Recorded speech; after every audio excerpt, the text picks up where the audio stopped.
Welcome to the creative side of things, where we empower and inspire business owners and entrepreneurs to tap into their inner creative, from standing out in saturated markets to debunking and challenging the status quo.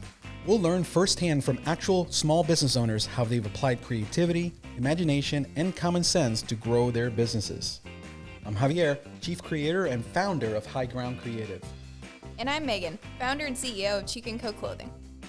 I'm Gen X and her dad. I'm Gen Z and his favorite daughter. Oh, that's debatable. Well, it's not up for debate.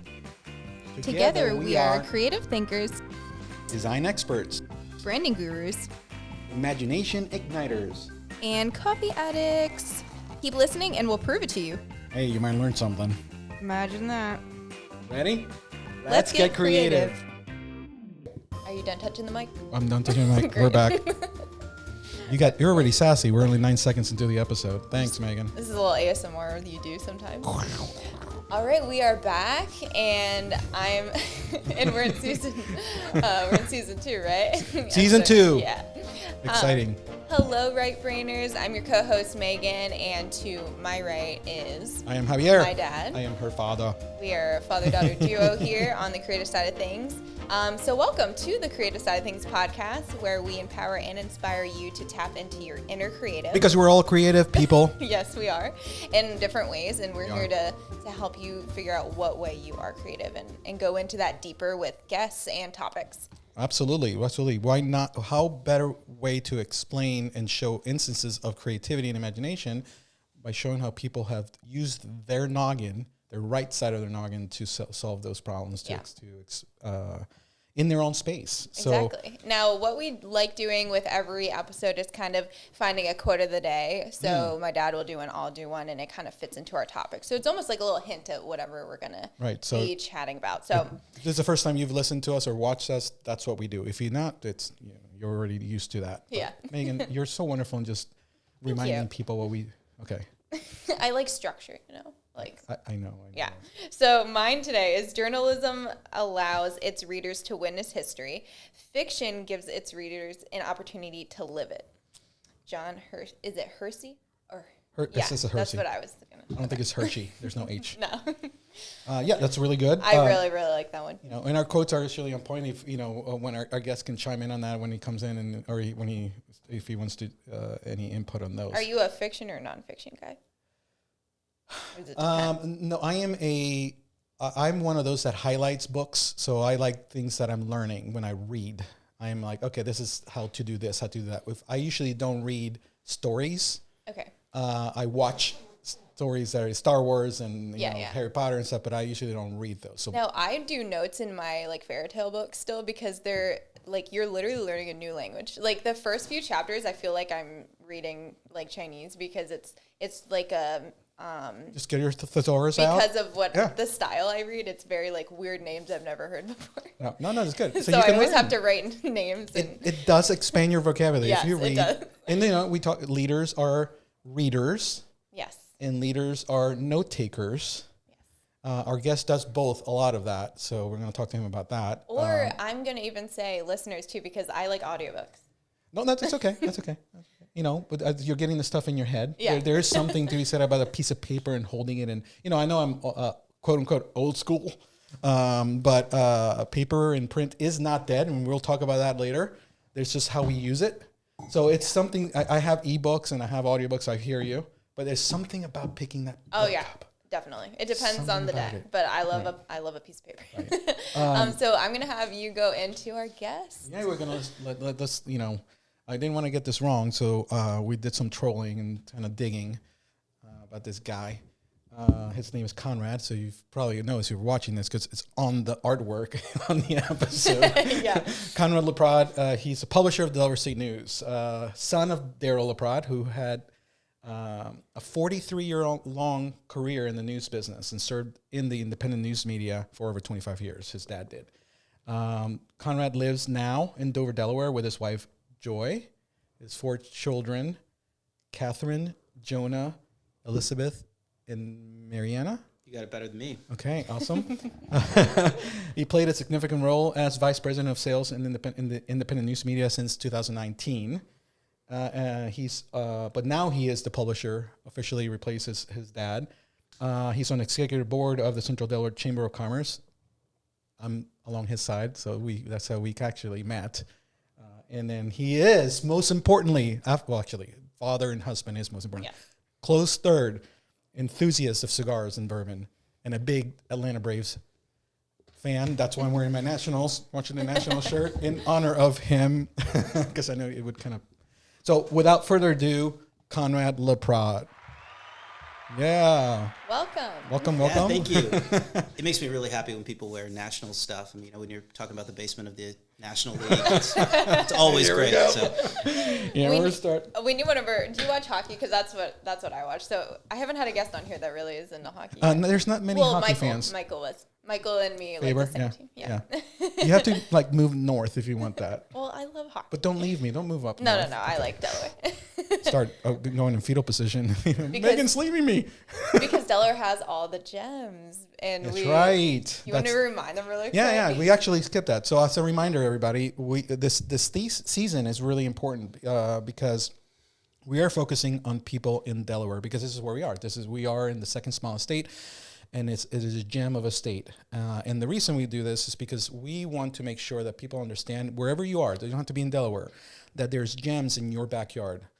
It is okay to expand your territory, go out there and go and take on the world. But don't forget your backyard. In Delaware, there's gems. So our theme is Acres of Diamonds. And we're profiling and talking to a lot of people that have influence, that have impact, and they're doing a lot of things locally. And you can draw parallels on how that fits in your own backyard. But you're going to be very impressed and about they're using creativity in their space. Absolutely. Yeah, in their own ways. Absolutely. So thank you for the reminder. Of course. That's what I'm here for. Thank you. I don't need an iPhone. I just have Megan to remind me stuff. But Konrad, for those of our guests or our listeners and watchers, could you explain a little bit, if they don't know anything about you, explain what you do and who you are? Yeah, so I think two things. I mean, on the professional side of things, I'll talk about that in a second. But as Javi said, I'm a father of four. My wife and I are 18 years. We've been married this year, so it's really exciting. And we are really excited about the communities that we live in.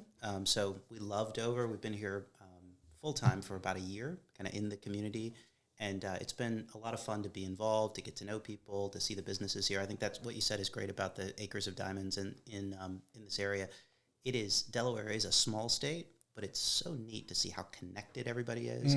And then, it's really, I've lived in some much larger areas too. And what I love about Delaware is the way that we can play together. We can all sort of be in one room, talk about what's going on, and really make connections with business leaders, and they're your friends too, and that's really special. It's neat. Yeah. On the professional side of things, as Javi said, I'm the publisher of independent news media, Delmarva. So we are independent news media network. We have a network of products and news sites that we do. We have betabaynews.com, which is our overarching website. And then we have a 5-day-a-week paper, the Delaware State News, and then multiple weeklies and monthlies and quarterly magazines, and a digital sales division and an events sales division out of here. So we've got a whole bunch of things happening kind of in the Delmarva Peninsula. We cover, we have bureaus in Milford, Smyrna, Middletown, Cambridge, Crisfield, Maryland, Salisbury, Maryland, and then up a little bit over the canal, and then more kind of as we get into the central Delaware area. Very cool. So lots of branches. Yeah, there's a lot going on. Yeah, there's a lot to cover. Yeah, for sure. Even in Delaware. So I think what we're going to do, we're going to go look a little bit back, bring it to front, and then go look forward. That's kind of like we're going to tell them what we're going to tell them. Now we're going to tell them. Good. I love it. So growing up, you watch your father work in newsrooms for many years, firsthand. So how has he influenced your passion and approach towards this industry? Yeah, and I'll get it wrong. You guys can put it in the show notes maybe, but Mark Twain has a great quote about his dad, right? When he was 15 years old, he was just shocked at how stupid he was. And when Mark Twain got to be older, he was amazed at how much his dad had learned in the 3 or 4 years. And I think that there's a lot of that in me, right? Like I am I never really appreciated what we had in community journalism growing up. When I went to college, my wife my girlfriend then was the editor of the college newspaper. I really got to see journalism firsthand. I worked as the sales director for that newspaper. And then when I got out of school, and even while I was there interning, I was really interested in like, how do I get into sales? Because that was what I wanted to do. The longer I've been in the business, the more I've been interested in the community conversation that journalism drives. So you said, we get to witness history with journalism. And I think that's true.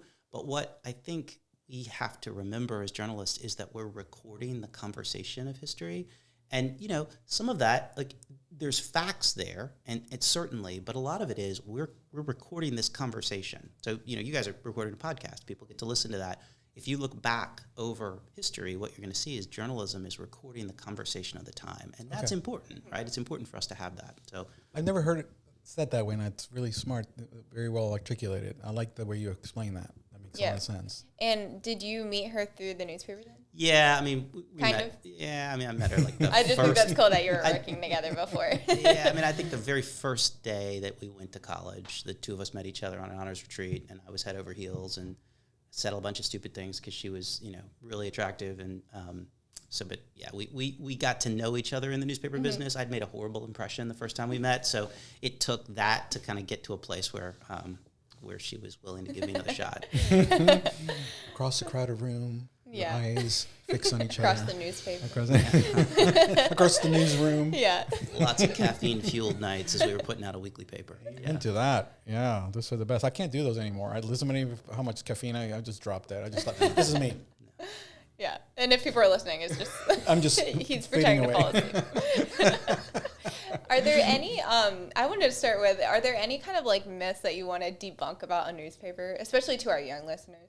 Yeah, I mean, a couple things, right? Like, first of all, just to make sure that we all are really super clear, there's no intelligentsia that decides what goes in the paper. So if you believe, listening to this, that there's some sort of overarching group of people who all get together and decide what goes in the newspaper, in the Delaware State News, that's silly. Okay. So we have a newsroom. Our newsroom is larger than it's been in almost a decade. So we have 23 people in the newsroom that are all producing content in some way, shape, or form. Whether that's digital content, whether that's video content, whether that's podcasts, we've got a huge network of things that we're doing. And, all of our journalists are working on reporting community things, right? So there are some difficult things that we see ourselves as watchdog. I think it's important for us to do that. But a lot of what we want to do is report on the good news that's happening in the community. And there's a ton of that. And so, when you hear about the national side of journalism, I empathize there, but we are an unbiased news organization, and we really try very hard, and we don't have opinions about things. So when it comes to national politics or even local politics, we really stay away from that. We're unbiased, and our goal is just to report what we see, and we want this to be your paper or website too. And so one of our mantras is that if you get us news, we put it in the paper.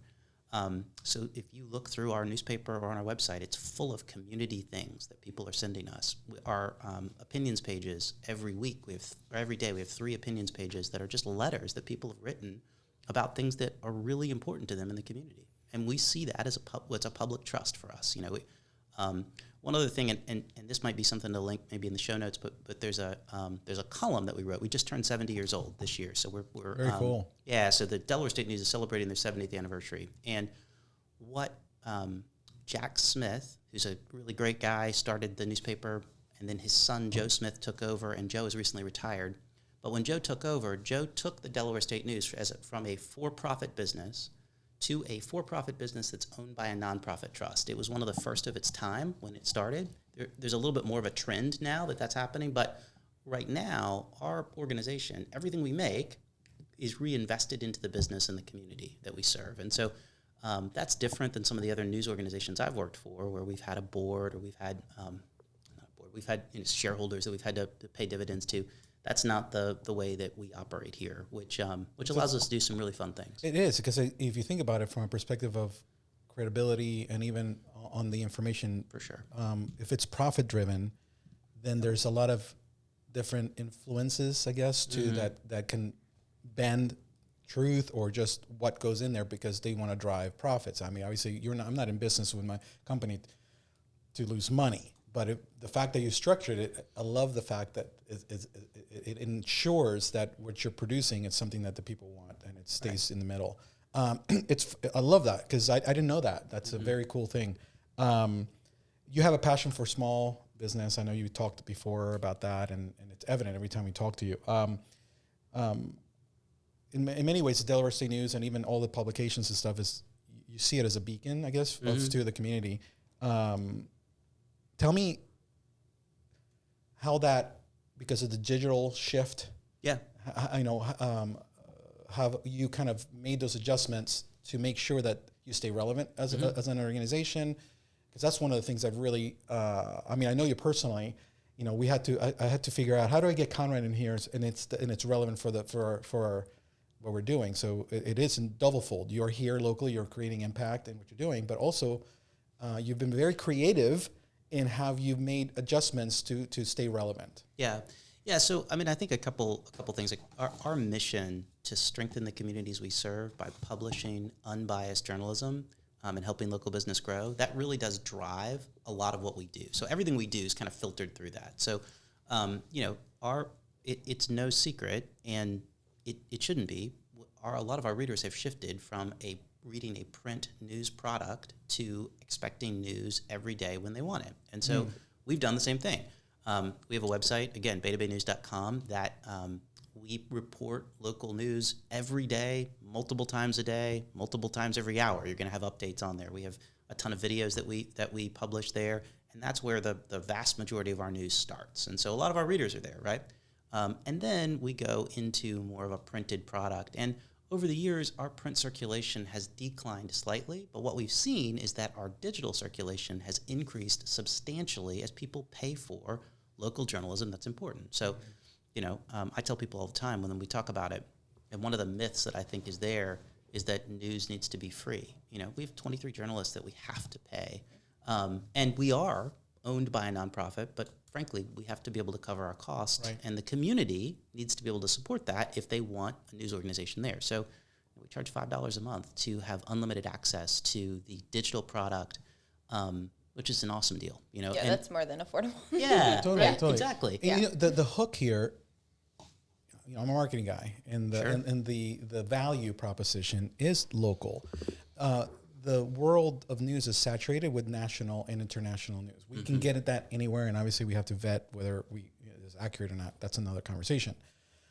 But in the theme of us, what we're doing here locally, right. It's such a big deal, the fact that you have a product that if I'm here, we're here in Central Delaware. If you're like in Hackensack, New Jersey, if you're in anywhere in the United States and you're listening, I don't know why I picked that town. It just came to mind. I have no idea. I've never been to Hackensack. Have you been? I didn't know that was. I've been to New Jersey. But anyway, that's a song. It's a song. It's so cool because I want to know what's happening here. This is right. What impacts us everywhere in our backyard. What's happening, and it's not just somebody's robbed a house down the street. There's really cool things happening, community events and different things. There's a lot of good news. A lot of really good news and stuff and information. So that is very valuable. And I think, especially even post-COVID, people are going back to grassroots. Things that were popular that weren't popular anymore that are shifting back to these older things that are trending now. But I don't think they're going to go away anymore. And one of those, look, even Google's doing this from their search perspective. They've been focusing hyper local. Mm-hmm. And go out instead of... People love nostalgia too. Absolutely. I think when things get hard, we gravitate towards that. So. Right. Yeah. And look, now you can see the print thing and you don't necessarily... Obviously, you might end up in the bottom of the cage of your parrot, but that's not where you get newspapers anymore. You can still get it and read it and then do that. Thanks for laughing. I appreciate that. This made me think of my grandma's birds. Yeah, please. Yeah, so you were saying it's community driven, which is amazing. Yeah, and I love that. I wanted to go into, it's also even articles aside, it's a way to showcase small businesses too. I'm sure there's ad options and things like that. So I feel there's just so many layers to a newspaper, pun intended, And including, like, does the Delaware newspaper as well have, like, comic section or absolutely. things like that? And I'll tell you what, listen, we can talk about print newspaper print news subscriptions declining, and that's true. It has over the years. We have about 5,000 regular print subscribers and that doesn't count the people who go out and buy the newspaper from the stands, who's another 3,000 or 4,000 folks a day. But, if we a couple of years ago decided, and, I hope nobody listening to this has heard that, but we decided that we were going to drop Marmaduke, which is a comic, okay? Up 600 calls later, we decided to put Marmaduke back in. That's amazing. And that blows my mind. Yeah, and that's a couple of years ago. That was right as the pandemic was wrapping up. We were talking about this. Actually, it wasn't a couple of years last year. But anyway, I think there's a huge passion for what happens and what's in the printed newspaper, and we still believe that it's really powerful and important.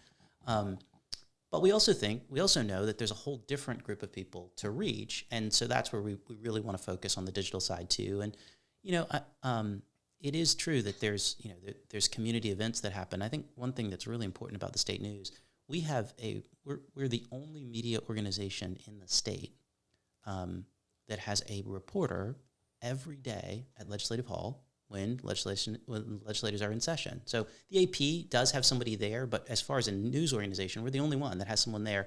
And that's really important to make sure that we understand what our legislators are doing, to regularly talk about what issues are happening, what's happening with EVs, what's happening with the Farm Bill, the things that really impact our community.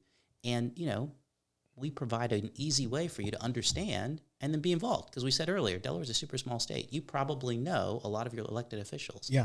You see them down the street. You walk, go to Right. Walmart. There's that person. I mean, the mayor was mentioning a story when he was in Redner's, one of our supermarkets, and some lady walks up to him. It's like, there's a big branch in the front yard because of the last storm and whatever. And he's like, well, hold on a second. He made a phone call from Redner's, a supermarket, called the Public Works, and they had it. Right. So anyway, you don't see that in big cities and stuff. Right. Accessibility. And I think what is important about journalism is where there's strong news organizations, sometimes you do see those connected things, but it's important for us here. We have a real impact on what's happening in the state of Delaware. Yeah, we do. And for us, we need to care. And so my pitch to people is, whether you subscribe or not, care about local news and subscribe to something. Make sure that you're focused on some local piece, because you have we've talked about this before, but you have an impact. You have the ability to impact what happens locally significantly more than you have an impact for what happens nationally. And yet, you tend to spend a lot more energy thinking about a national thing that has no impact on you than you do on the local side, where you could really make a difference. Make a difference for sure. And that's the essence of our season. And that's what's so you're a perfect guest for this, because this is your daily vibe. This is your mantra in professionally. I know that from the time I've known you. And but speaking to the audience, even if you're not in Delaware, as a reminder, get involved. Local, not necessarily politics, local awareness, and it's so important. And I feel that mindset everybody should have. If you're looking for ways to support your local community, just read the newspaper. I'm sure you can find something in there. It's in there. It's in there. Do you want to say something? Okay. I have one question for you. Bold prediction. Fast forward 10 years. What does the newspaper industry look like? I think, first of all, we've got to start thinking about ourselves as a media network. So we really have to, and we've started making that transition. You asked earlier about sales folks. So we have 10 marketing consultants in this market. I think what is important for us is we have a lot of infrastructure in place to work as, not to work as a digital agency, an events marketplace, a news reporting organization, and small business consultants kind of throughout the area. And so I think we're going to continue to see news organizations move in that direction. I also think there's a lot of national companies that own newspapers, and we're seeing more nonprofits happen. And so in 10 years, I think we're going to see more of a transition to the nonprofit side of things, where news organizations are doing what I said, but they're doing it as a nonprofit as opposed to a company that's paying dividends out, which is more difficult because there's a whole lot of pressure on organizations to deliver a profit. And in our business, there's really only a couple ways. If you can't grow revenue, there's only a couple ways to get more profit. And a lot of pressure to alter things so you can drive those profits, which at the end, many times, unfortunately, the end person is going to suffer. Yeah. Did you guys have any in the past, even like with the pandemic and after, did you have any major shifts that you just really had to pivot and work through? Like anything that comes to mind that was a big shift that you had to change? Yeah. So one of the things that's interesting about our company is that we're actually we've worked without offices for a long time. So we do have an office space that's around the corner from you guys, but our reporters and our sales folks have not necessarily been in an office, so the pandemic didn't hurt us there. What we did see a lot of was a shift to digital. People were looking for news right away, and so we really accelerated some of that. We also saw if you're familiar with a regular newspaper, one of the things that you see in there is, there used to be these glossy pre-printed inserts. And so on a Wednesday, you'd pick it up and you'd see grocery store inserts and that kind of thing. As retail has changed, during the pandemic in particular, we saw a lot of that kind of convert to digital. We still have some folks who regularly put preprints in our newspaper and they get great results, but we saw that part of the business shift to a certain extent, and a lot more digital came out of that as a result. Just as buying habits changed, people began to go online more and that kind of thing. So your shift was more just not cutting anything. You just kind of focused a little bit more digital in that season. Yeah, I think the pandemic, if you had asked me 5 years ago what was going to happen in 10 years, the pandemic took that and fast forwarded a lot for us. Like things just moved forward quickly, and we saw some, from our older readership who maybe didn't know what does digital look like, they had to think about, we're in this place where digital needs to happen, and so there's this fast forward for Was them. that, do you feel beneficial or? Yeah, I think so. I mean, change is hard. You know, I mean, the average time that one of my employees has been employed is 25 years, and so like a lot of our people have been there for a long time, and that's great because there's a ton of knowledge that they have. But change is hard. Yeah. And change is hard for our readers too. And change is hard for the people we deliver to. So I mean, we're in this place where we do have this product that's always been the same, and people expect us to deliver it a certain way. And so, it was hard, but I think we came out on the other end much stronger, and much better positioned for the next, 10 years. And I love how you mentioned earlier, you're more of a media company. Because if I shifted to content that's relevant to an audience, in marketing, there's touch points. So how do you deliver this message? Well, you can deliver it in print, so it's consumed that way, or you can deliver it digitally, so it's consumed that way. So you have redundancy in the same message in different places. So, you just make shifts. But at the end of the day, you're informing an audience, and you're just making adjustments as a media company instead of a newspaper company. It's just that's another form of delivering the message. Yeah. So just that mindset with you guys will make you stand out. Yeah, and guarantees that you're going to continue to be relevant because you made adjustments and switch. There's people who adapt and people who just quit or hide in the corner or fight it. Right. Fighting is honestly worse than quitting sometimes, where you're just like stuck in that. Being stubborn about it. We have a whole episode called Pivot, and we talked about this. Nothing changes. Right. There has to be at least the mindset. The mindset of do that. Please. Do you have a favorite section of a newspaper? It depends. I mean, I love local business. So if we do a bunch of stuff on local business. We have a quarterly magazine that we publish that kind of talks about our favorite haunts. You guys were at our Stars of Delaware party, which is a section that actually came in the paper later, which was all of the businesses who won our readers poll. So I love that product because it kind of gives you an inside in on here's the best places to go. But I think the cool thing about a news product, and specifically a newspaper, is that you have news that is there whether you want it or not. And sometimes when we get into a doom scroll on social media, we're only clicking on the things that we want to see, right? And so what happens is if we have a mindset, we only click on the things we want to see, now we have reinforced that mindset. What's interesting about a news product that has a start and a finish is that you get a whole bunch of news, and you don't necessarily get to choose what it is that you consume, which is good because it gives you a well-rounded form. And so that's not so bad. Very healthy, it can be. And I like that. And mindset aside, it'll even out the algorithm will make you only see sure. doomsday things. Absolutely. It's And terrible. it can be terrifying. Yeah, it is. So- It's, You know, it's terrifying. You look at my TikTok, all you see is Star Wars, baseball, That's good. and whatever. Yeah. So it's some marketing stuff. Before I go any further, just do not take.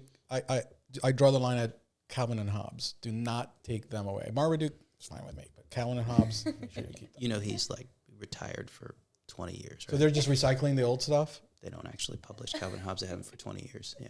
Okay, that's enough. I'm leaving. That shows you that. Although we had the conversation, I picked up the other day the comics with him. I was with him, and I'm like, oh my God, they still have this. This is the most important. That's very cool. Yeah. That's so cool. Yeah. So, from someone who's like still learning about, because I mean, I'm 26, so I didn't really go, I started with digital, Sure.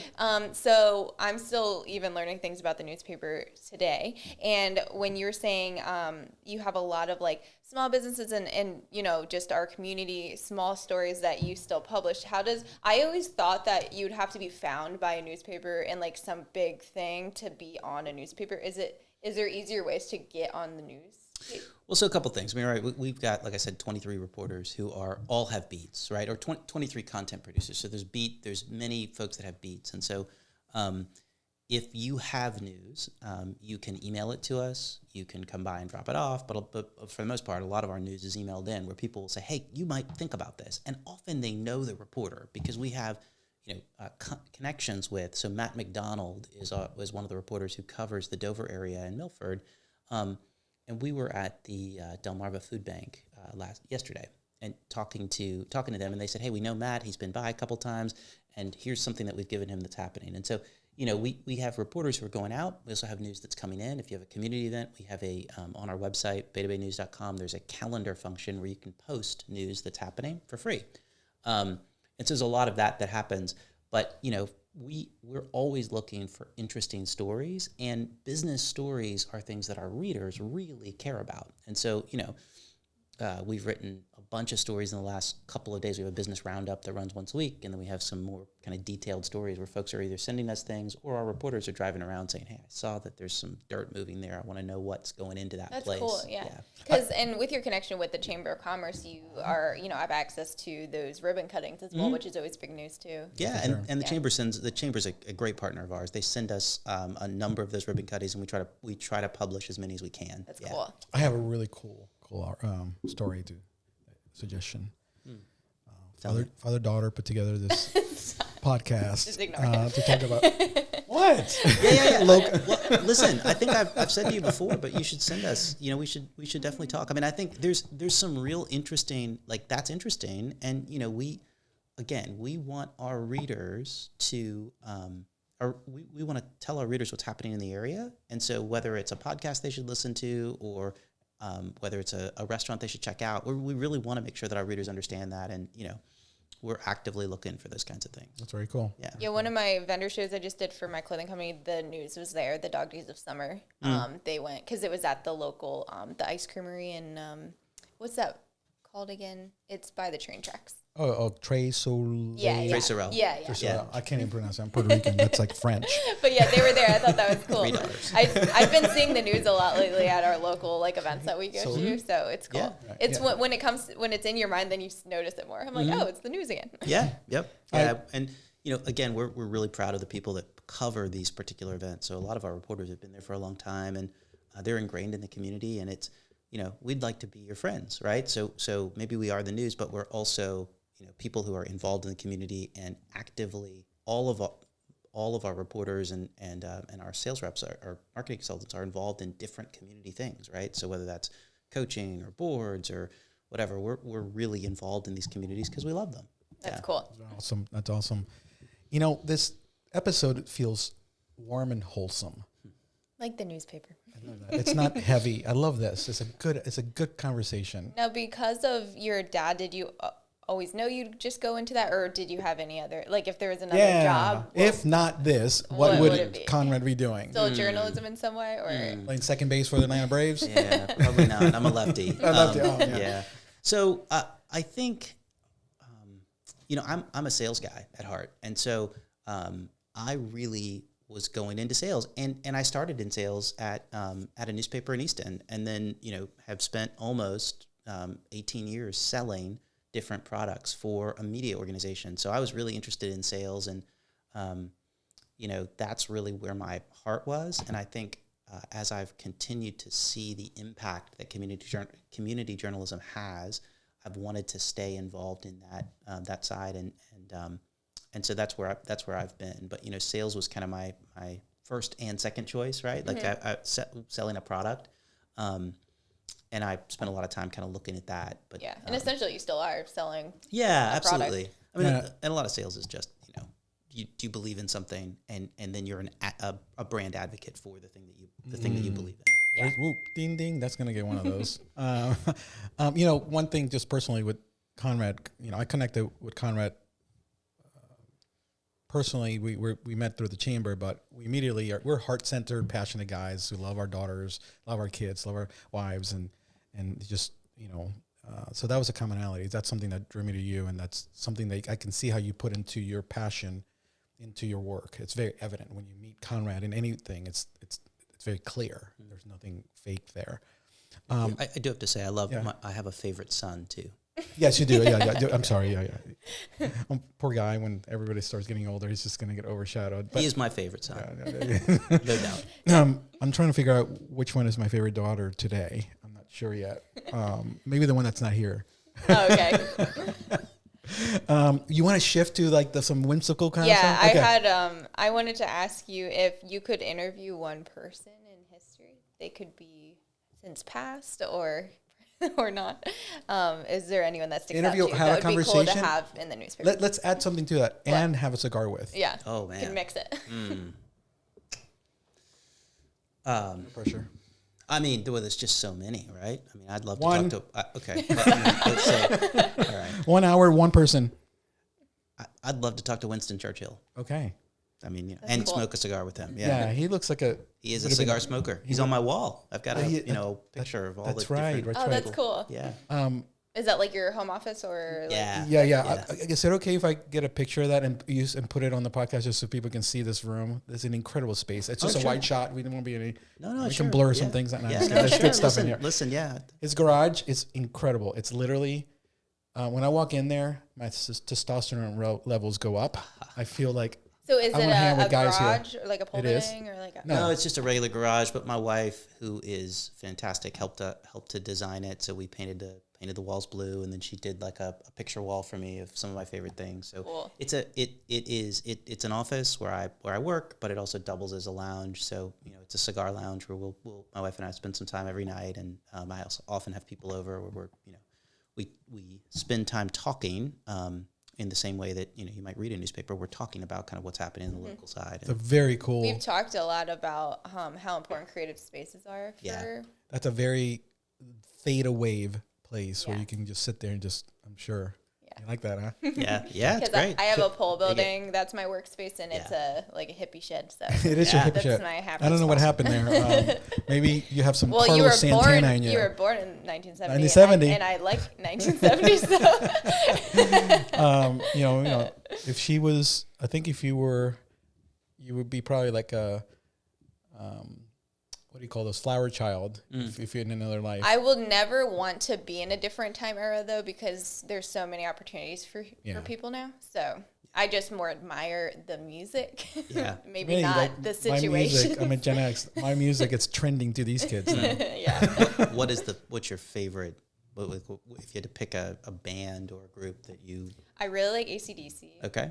And I listen to ABBA a lot too, so it's it goes back and forth. I'm so proud of her. That's awesome. I grew up, my mom playing ABBA. Yeah, in the background. ABBA. My mom. So proud of you. ABBA's great. And you like a little Stevie Nicks. Yeah, I just feel like just going Stevie Nicks is kind of like everyone says that. Yeah. I was like, she was playing AC/DC. I'm like, it's good. I just watched an AC/DC cover band at the Paradise Grill. Okay. It was cool. Come on.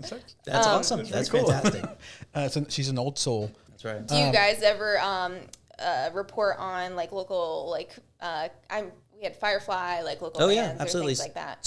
So Fish is going to come back, right? I don't know if you saw that, but Fish is coming next year. And we publish that, but we have an entertainment section every Friday called Finally Friday. And so in Finally Friday, we look at the bands and the things that are happening in the week to come. So if for your listeners, probably this won't necessarily connect with them, but you guys, Folk Festival is this coming weekend. So in Salisbury, so the National Folk Festival used to have a folk festival that was there. Now now locally Salisbury's taken that over, and it's going to be a fantastic event. So is that 3 the days. Renaissance, or is that something Completely different. Okay. Yes, this is an actual folk festival where they close down Salisbury. There'll be 5 stages. It's going to be a ton of music. It's awesome. Oh, cool. Yeah, so I'll have to go do that. And for those listeners that are not familiar with our area, Delaware is in the peninsula, Delmarva. So there is Maryland, Salisbury, Maryland is part of the same inlet. So we consider that local for us because we're so part of within the same driving distance. So when we say bay to bay news, it's all the news from one bay to the other. Right? Okay. Yeah. Yeah, that's cool. That's cool. Do you want to do rapid fire? Yeah, we'll just do a few rapid fire. So we're gonna do some fun rapid fire questions. Do it. You have how long do we have to give them to answer? Because I don't want to be like 5 minutes. Like No, a few I mean, I don't have the Jeopardy music quick on as you this as a can. button. So we'll start from the top. I think we already did 2, so don't worry about that. What's your go-to breakfast cereal, or not? I drink a smoothie every morning. Okay. Favorite classic movie? Casablanca. Ooh. Favorite sci-fi movie? Back to the Future. Yes. That's a great movie. Yes. Do you like the 1, 2, 3? The one and 2 are my favorite. Okay. Yeah. This one you might have to think for a second, but what's a word you believe is underused in headlines and shouldn't be? I don't know. I mean, I think a lot of our headlines are sensational. Not ours, but a lot of headlines can be sensational, and I think that we need to lay out clearly. A headline needs to be clearly what the story is, and here's why you should read it or look at it. And so, yeah. And good adjectives, probably. Yeah, Sure.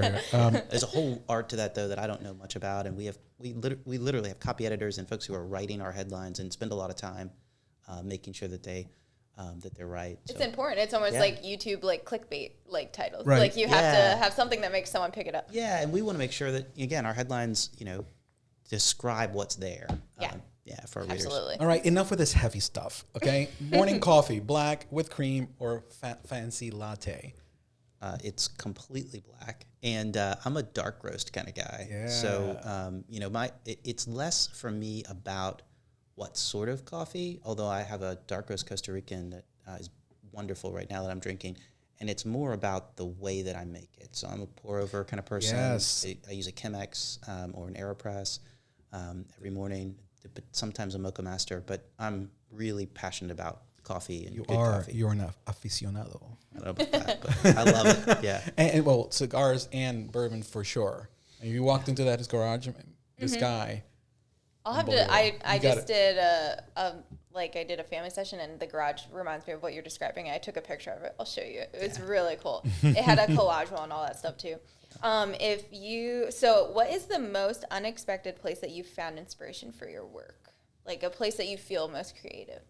Well, it's not necessarily unexpected, but I love good coffee shops. And, there is, we talked about, what's the coffee shop you guys go to? Amity. I went Bridgeville. yesterday. Fantastic. We meet every Monday there. Yeah, Amity's fantastic. There's a coffee shop in Milford. It's in a church by the Milford. Legacy Coffee. Yes, and I love just what I like is a clear space where you can just sit and think. Yes. And that place is one where you can sit and you can spend a day just thinking. And I think I love that. I go. Yeah. That's my second office. A coffee shop. It doesn't matter if it's Starbucks. Yeah, Whatever. and they always have such good Wi-Fi. Yeah. That's very important. Yeah.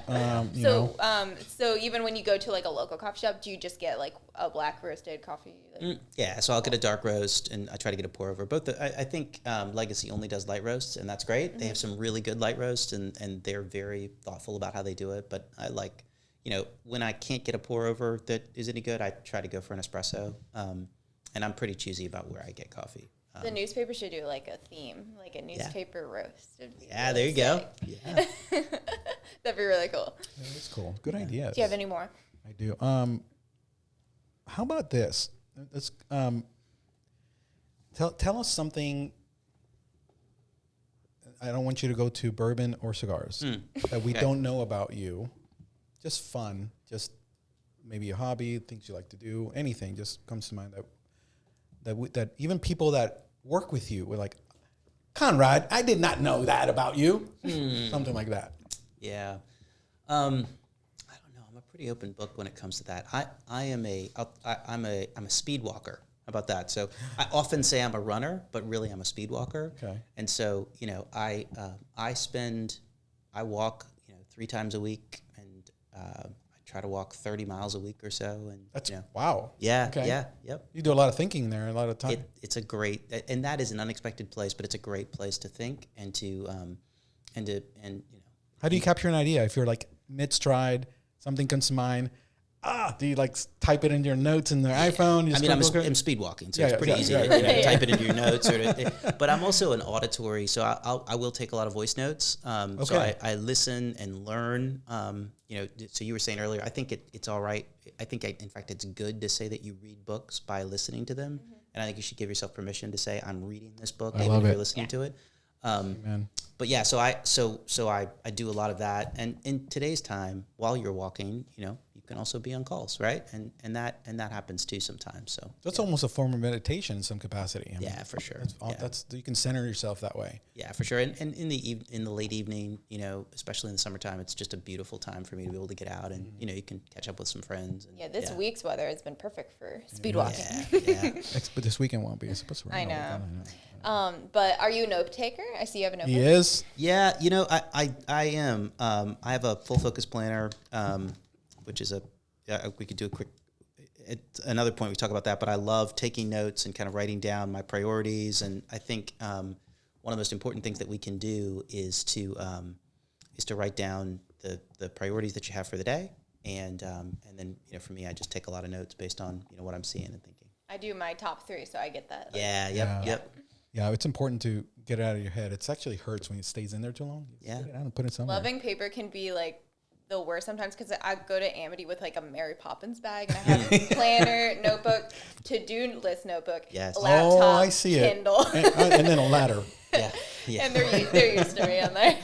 Yeah. And I think, it's interesting. Your mind is something, right? Where like if you have your top 3 in your head and you never get them out, then when you put other stuff in your head, your mind is like, well, you've got this other stuff here. So you're smart, right? So if you write something down and your mind is used to, I have it in my head, I'm going to put it out on paper, then your mind and you trust yourself more with getting inputs because you know that input's going to come here and you're going to get it done. Everybody listen to Konrad. That is incredible advice. That is amazing advice. Yeah. Trust yourself. We need to have an episode about that. That is such a profound statement.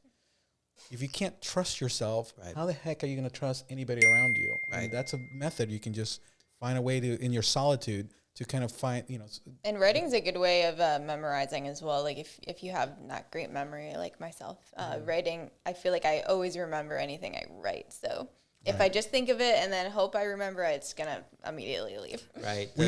Go ahead, please. No, I think, the best memory in the world fails to the faintest pencil mark, right, on a piece of paper. And that's a quote that you could look up later that I can't take credit for, but it's true. And I think we need to, as I tell my marketing consultants this and our reporters all the time, for us, it's important to make sure that we are taking notes and writing things down in whatever fashion. There's some people who are going to take great digital notes, and that's awesome. Mm-hmm. I think that's wonderful. I'm glad that people do that. For me, I want something written down, though. So. Yeah, that's beautiful, beautiful. Thanks for sharing that. Gosh, we're almost like at 50 minutes. It's amazing how fast time goes. Let's do one last thing and finish this out. I'm going to go to something that's you're passionate about. You're an expert. You might not say that, but I believe you're an expert in bourbon and in cigars. Can you offer our listeners any recommendations on your favorite brands, blends, or pairing tips for any of this? Yeah, so I think, taste is something, when you taste a whiskey, it's going to connect with your own personal thing. So what I would say is if you're trying to think about, first of all, what kind of whiskey or what kind of bourbon should I look at, the first thing I ask people is, do you like light roast or dark roast coffee? Then I'll ask them about wine. Do you like red wine or white wine? Do you like wheat bread or rye bread? And based on the answers to those questions, you could get some real, some basic things. So just some whiskeys that are on the shelf that are always worthwhile. Four Roses has a small batch select, which is fairly affordable and is pretty good. But most stores around here are doing their own barrel picks, where they go in and they sample 4 or 5 whiskeys from a barrel, from different barrels, and they get that entire barrel. So those are whiskeys that stores have spent a little bit of time with. They've been more thoughtful about. And so I often ask what kind of barrel picks the store has. Wow. That will tell me, one, if the owners are thoughtful about what they're choosing, and then 2, those are great. Those can be great whiskeys, and they're unique because it's a single barrel, so you'll only have that whiskey one time. You might have other blends that are similar, but that particular whiskey is only one time, and somebody actually took some time to choose it. So that amazing. Cool. That's how I sound talking about coffee, probably. I know. That's how when we talk. Yeah. But even with coffee, that's another layer because you're very. And the pairings are really important. Like with even like wine, if you have the wrong wine with a meal, like it might taste bad, like, or even it could make your pasta taste bad. Like if you have a white over red or whatever. So I'm dark roast, red wine. Okay. White toast. Rye or wheat? Neither. Okay, white. Right. So, I think I would try, if you think about a flavor, what's your favorite flavor? Maple syrup? Connect me with something. Caramel? Oh, yeah. So, Knob Creek has a 10-year that's super caramely. Blue Note has a great kind of caramel bomb. Yeah, you come over. I've got them. I actually have my collection sort of organized by flavors, and so Cool. This guy is amazing and a freak of nature. We need to do an app called Konrad, and it would basically be like they ask you the questions. Yeah. I'm already designed the interface. Yeah. It's like pick you. It'll be in the newspaper article. Take the quiz. Which bourbon are you? And then Konrad speaks. Yeah, that's really cool. Yeah. But it's important to embrace the things that you love and like unapologetically. Oh, without a doubt, I'm not making fun. Them. I'm incredibly impressed. Yeah, this cool. is actually not even a poke. This is actually like, man, this is a wealth of information. Yeah, it's the things I'm passionate about are things that when I'm passionate about something, I go all in. But there are a lot of really smart people who've taught me a lot about whiskey. So yeah. Well, thank you for sharing. Yeah, that was for awesome. Sure. Yeah, it's very good. We have time for one more question. Okay, one more question. Your father, what's one piece of advice that your father has given you, and we'll end there, that you comes to mind that you've applied? And there is no pancake so thin that there isn't another side. Okay. And that is something that I use a lot. Even when it looks like exactly what's happening, it's important to make sure that you're examining what the other side is. And especially when you're a journalist, that's important, but also just in general, when you're responding to an angry customer or when you're talking to a reader who might be disappointed. Like, it's important to listen and make sure that side to the story. Yeah, for sure. It's easy to get defensive, and it's important to know there's two sides to everything. Yeah, glad I asked one more question. Yeah, absolutely. All right. Well, I think we're in a good place. You good? Absolutely. Konrad? Yeah. Can I tell your listeners one thing? Absolutely. So if you're interested in subscribing, betabaynews.com/subscribe /today. Or if you go to betabaynews.com, there's a big button on the top that says subscribe today that you can click on. There's also on the website a place where you can put in free calendar events. That's the calendar. So, and if you are not interested in paying or subscribing or entering news, you can get a daily newsletter for free. And that's also on our site. It's called Daybreak. And it's we put that together every single day at 3 a.m. And we send that out for the next day, and it's completely free, and it's just the headlines that happen in that day. That's very cool. We'll put the links on when we do the post, and that too. one cartoon is back in the newspaper, right? Marmaduke is back. All right. Here to stay. For now. All right. Well, that, Right Brainers, wraps up another gem of an episode on the creative side of things with Konrad. So if you want to see our smiling faces, I'm a watcher when it comes to podcasts. We are on YouTube, and if I want to listen to it, I just pause. I just don't look at it, but I can listen to it. But if you want to watch, we're on YouTube. If you want to listen, yeah, I'm a listener. So those of you who are always on the go, we've got your back. You can tune in and let your creativity flow, whether it's on Spotify, Amazon Music, Apple Podcasts, or even Google Podcasts. We are everywhere. Yes, we are. So thank you to our community of Right Brainers. We love you. We're growing. Thank you for your support. Give us some input, but please subscribe and share, because we have we hope we're delivering on a good product with good information. So we appreciate you and love every single one of you. And remember that the world needs your creativity, and everyone is creative. Absolutely. So with that being said, go create. Go create something.